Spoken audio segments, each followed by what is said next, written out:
ये जो आप आए थे जब शुरू में, तो आपके भाषणों में होता था भय मुक्त, भ्रष्टाचार मुक्त, अपराध मुक्त। ये आप इनकाउंटर पर इनकाउंटर किए जा रहे हैं। नहीं, आपको लगता नहीं कि भय मुक्त वातावरण पैदा हो रहा है?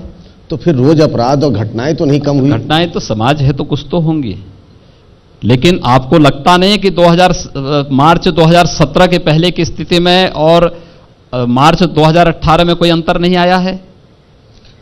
कोई अंतर नहीं आया? आप जब कहेंगे कि आपको या तो यहां रहना होगा तो मेरी शर्तों पे, नहीं तो फिर प्रदेश छोड़ दें। हमने ये कभी नहीं कहा मेरी शर्तों पर रहने की बात।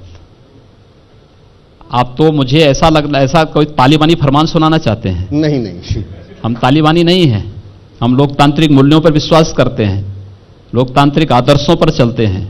लेकिन हां, हमने इस बात को जरूर कहा है कि प्रदेश के अंदर कानून के दायरे में रह करके कोई भी व्यक्ति रहेगा उसको सुरक्षा प्रदान करना हमारा दायित्व है।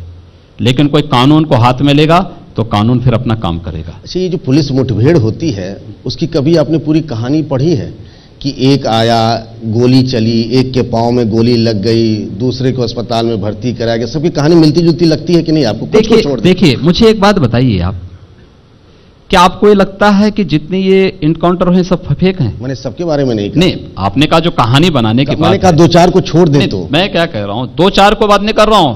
हम लोग लगभग 1250 से अधिक इनकाउंटर हुए हैं। आप एक को भी प्रमाणित कर लें जो फेक हो, मैं तो कर दूंगा। मैं कह रहा हूं आपसे, मैं आपको चैलेंज करता हूं। कहानियां एक जैसी क्यों हैं? कहानी एक जैसी ही होती है, गोली एक जैसी ही चलती है, एक ही को गोली लगती है। अगर कोई अपराधी गोली मारे, नहीं, क्या जो हमारे सब इंस्पेक्टर शहीद हुए हैं क्या गलत हुए हैं? नहीं, मैं उनकी बात नहीं कह रहा हूं। ये तो मैंने कहा ये तो हमारे जवानों की शहादत का अपमान कर रहे हैं। पर मैंने ये भी जिक्र नहीं किया कि मथुरा में बच्चे को गोली लग गई। नहीं, उसको हमने इनकाउंटर नहीं माना, उसमें एफआईआर दर्ज हुआ, बकायदा उसके खिलाफ कार्रवाई हुई। पर मैं ये जानना चाहता हूं कि जब कानून, आप खुद कहते हैं कि कानून के दायरे में, तो ठीक है, अभियोजन होगा, उसके खिलाफ मुकदमा चलेगा, गवाह आप लाएं, उसको जेल भिजवा दें।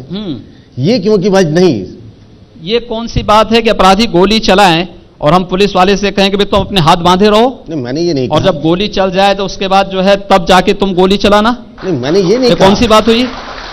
अगर सामने से गोली चल रही है तो पुलिस को पूरा अधिकार है कि गोली का जवाब वो गोली से दे। ये कि ला करके आप बांध करके और बांध करके एक भी घटना नहीं हुई। मैं इसी बात को चैलेंज कर रहा हूं, एक भी घटना को प्रमाणित कर लें, मैं इसके लिए आपको चैलेंज कर रहा हूं। चलिए, आपका एकदम आपकी चुनौती स्वीकार, क्योंकि लोग मन में ये सोचते हैं, आपस में चर्चा भी करते हैं कि बीजेपी चुनाव जीतने के लिए दंगा करवा देती।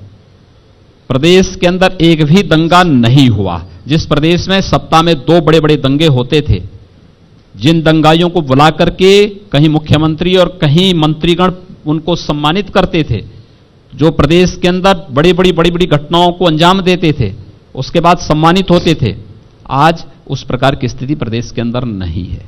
कभी ऐसा मौका आया, बैठ के सोचा आपने कि मैं गोरखपुर में था, एमपी था और अब मुख्यमंत्री बन गया, कहां से कहां पहुंच गया, बैठ के सोचने का कभी मौका मिला? देखिए, सांसद के रूप में भी जो मैं दायित्व निर्वहन कर रहा था वो एक छोटा दायरा था। आज मुख्यमंत्री के रूप में भी मैं जो कार्य कर रहा हूं वही कार्य कर रहा हूं जो सांसद के रूप में करता था। हां, दायरा उसका बढ़ चुका है। गोरखपुर से या पूर्वी उत्तर प्रदेश से बढ़कर के पूरा उत्तर प्रदेश हो गया है। और राजनीति हमारे लिए सत्ता प्राप्त का मात्र साधन नहीं है, वह जन सेवा का साधन है, राष्ट्र आराधना का साधन है। हम लोगों ने उसी रूप में, मुख्यमंत्री की कुर्सी हो या एक सांसद के रूप में अपनी सेवा देने का हो, इसको उसी रूप में हम लोगों ने लिया है।